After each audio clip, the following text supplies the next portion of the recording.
My day was not going well. A high school student was giving me grief on Twitter for trying to offer an observation with which he didn't agree. Some teenagers don't know the difference between criticism and sarcasm, critiquing and advising. Advertisement that caused me to sit in the bleachers at the Sherman Oaks Notre Dame baseball stadium to write a column about entitlement and how it's disrupting high school sports.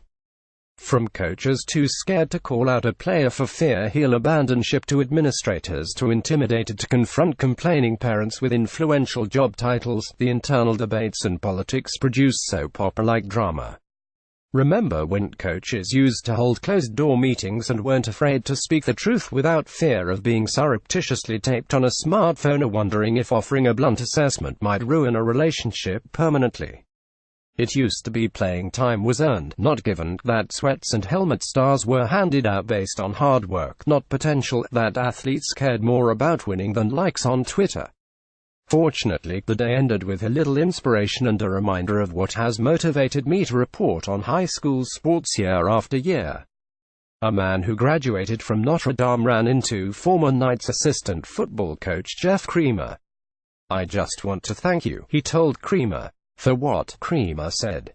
The man mentioned the lessons he learned playing junior varsity football for Creamer and that when he was in the Marines and in a firefight in the Middle East, he thought of his football days.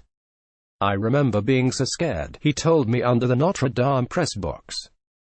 "You're taking deep breaths and thinking, I have to push through. I remember being pushed to the limit by football coaches. You can't quit. It's the same as a police detective. You get into tough spots. You can't quit on fellow officers. You think you're reaching your limit and coaches show you that you have more in you." He told the story of a speech he made at his grandmother's funeral. "I fell asleep and was late to practice one day," he said. "I had to do bear crawls. My grandma ran out onto the field and yelled at the coaches.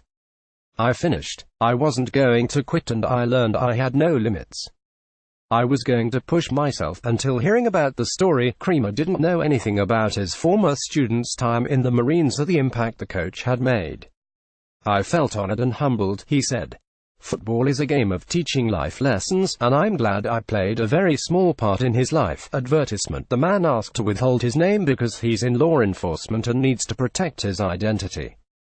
He said he now has a teenager playing sports. The only entitlement he seeks is a coach who will teach life lessons to his child. It's a reminder of why so many people continue to believe in the real mission of high school sports.